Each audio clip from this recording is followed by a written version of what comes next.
Hi.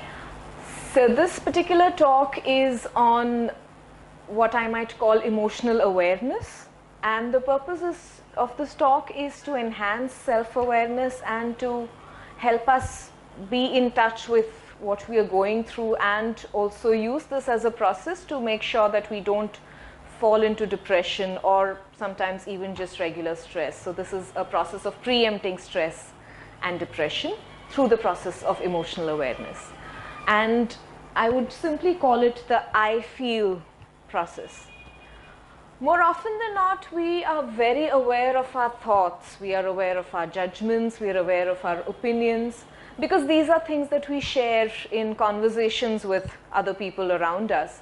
However, when it comes to emotions, a lot of times we hold back, especially with negative emotions, particularly because we are taught that negative emotions are not so good. So when it comes to aspects like jealousy, anger, sadness, we are taught to suppress it and not really express it openly.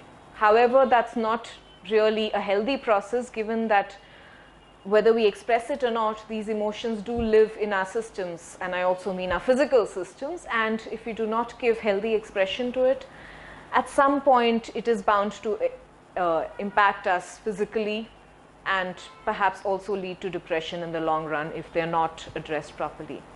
So the I feel process is a very simple process of emotional self-awareness, which can later lead to self-regulation and healthy emotional management. So here is how the process goes. It's simply a process of completing a few sentences in different aspects of our lives. So I have a few categories here. You can of course add to it as you use it in your regular day-to-day lives. And the process could be as simple as taking up maybe 10-15 minutes of your time once a week just to be in touch with your emotions in various aspects of life. And if you think there's anything disturbing that comes along, deal with it right then and there instead of waiting for it to have an adverse impact later. So this process may be done either by writing in your diary or simply writing in a piece of paper and then destroying it at the end of the process. You could even talk it out with someone. So this could be a dialogue with somebody that you're close to if you're comfortable doing that.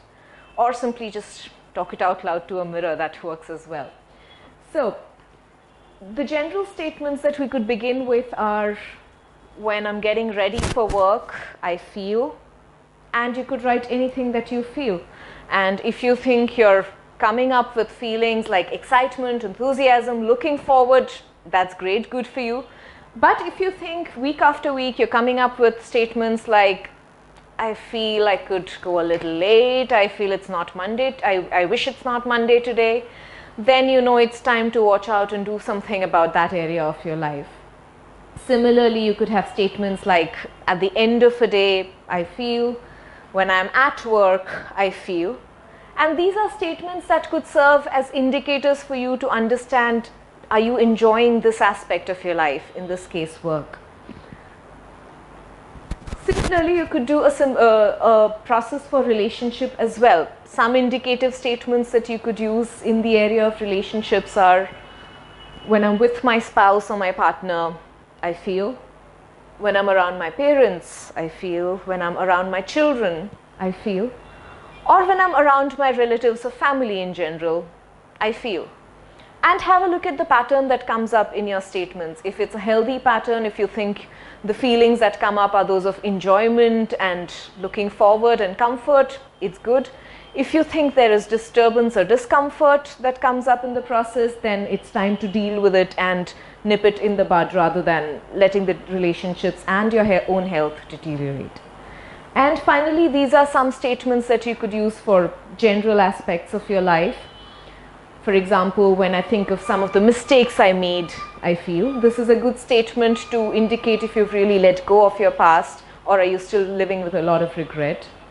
When I think of what I may have learned in my life, I feel. When I think of my recent past, I feel. When I think of the next few days, how is it that you look forward to the future, or do you look forward to the future or not? When I think of the next few months, next few years, I feel. And these are statements that are indicators of, Are we rooted in the present moment? It's a good indicator to understand, are we rooted in the past or the future? And it's a healthy exercise to understand where is it that we are emotionally, so that we can nip problems in the bud and live in the present moment, in the here and now.